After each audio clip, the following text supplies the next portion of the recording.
محترم ناظرین، میں آپ کو اپنے channel history T V S پہ خوش آمدید کہتا ہوں۔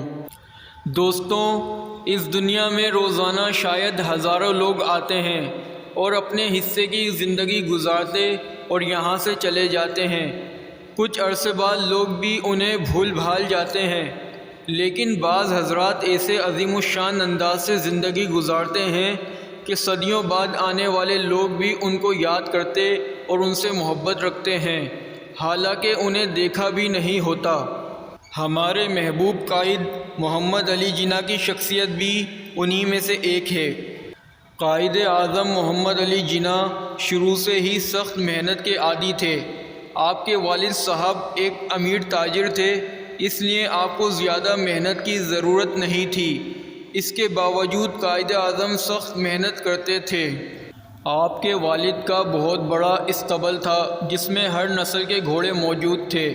آپ نے اس وجہ سے صرف 10 سال کی عمر میں گھڑ سواری سیکھ لی تھی۔ آپ گھوڑے پر سوار اکیلے ہی دور دور تک نکل جاتے تھے۔ آپ کے ارادے بہت بلند تھے۔ آپ کی چچی کا کہنا ہے کہ ایک رات میں کسی کام سے جاگی۔ اس وقت رات آدھی سے زیادہ گزر چکی تھی۔ میں نے دیکھا کہ محمد علی جناح کے کمرے کی بتی جل رہی ہے۔ جب میں نے اندر جا کر دیکھا تو محمد علی اندر میز پر جھکے پڑھ رہے تھے۔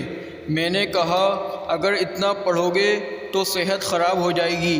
محمد علی نے جواب دیا، اگر میں اتنا نہیں پڑھوں گا تو بڑا آدمی کیسے بنوں گا؟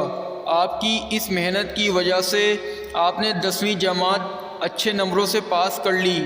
آپ کے والد نے سوچا کہ محمد علی لائق ہے اور اسے باہر بھیجنا چاہیے تاکہ وہ تعلیم حاصل کر کے بڑا آدمی بن سکے۔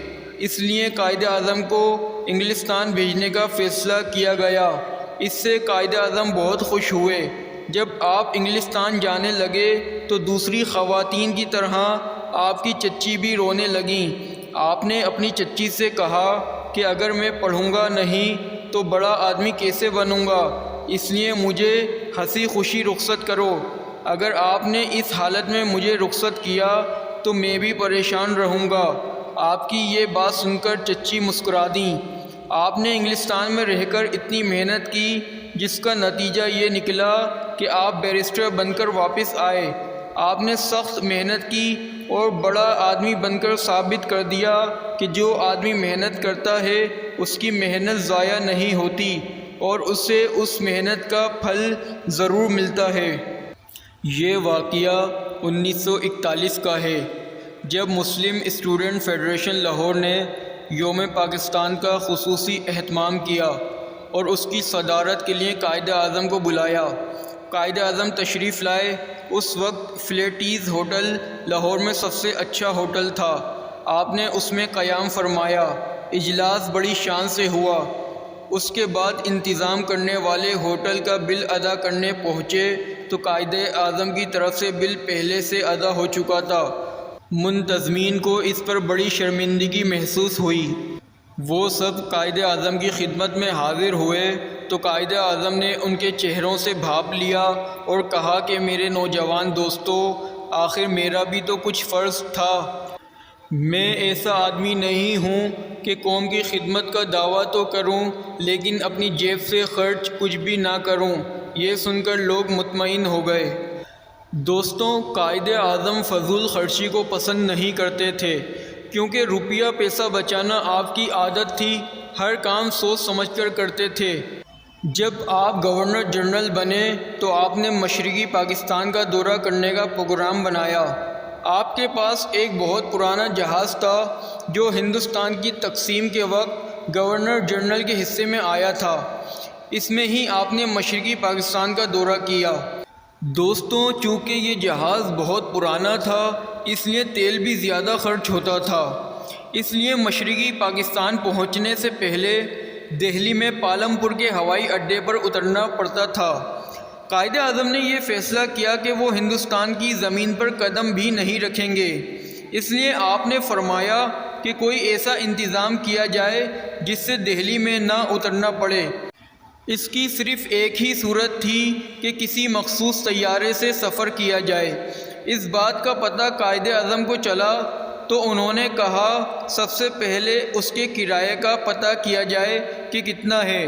آپ کو بتایا گیا کہ اس پر 7 لاکھ روپیہ خرچ ہوگا۔ اس وقت سرکاری خزانہ خالی تھا اور قائد اعظم کو یہ بات کسی طور بھی گوارا نہ تھی کہ وہ اس کے لیے کسی کے سامنے ہاتھ پھیلائیں۔ آخر کار آپ نے یہ فیصلہ کیا کہ اسی جہاز کے ساتھ ایک اور ٹنکی لگا دی جائے تاکہ دہلی میں نہ اترنا پڑے اور کسی طریقے سے طیارے کو بھی تیل ملتا رہے اور وہ ایک ہی پرواز میں اپنی منزل تک پہنچ جائے۔ لیاقت علی خان نے یہ فیصلہ سنا تو کہنے لگے کہ اس طرح نہیں ہو سکتا، اس میں بہت زیادہ خطرہ ہے۔ قائد اعظم نے جواب دیا کہ جو ہونا ہے وہ تو ہو کر رہے گا، اگر خدا کو منظور ہوا تو میں ضرور واپس آؤں گا، ویسے بھی میں خطروں سے نہیں گھبراتا۔ قائد اعظم اسی پرانے جہاز میں اپنے پروگرام کے مطابق گئے اور واپس آئے۔ قائد اعظم نے اپنی جان کی پرواہ نہ کی، لیکن دشمن کی سرزمین پر قدم رکھنا گوارا نہ کیا۔ اگر آپ کو ہماری یہ ویڈیو پسند آئی تو اسے لائک کریں، شیئر کریں اور سبسکرائب کریں۔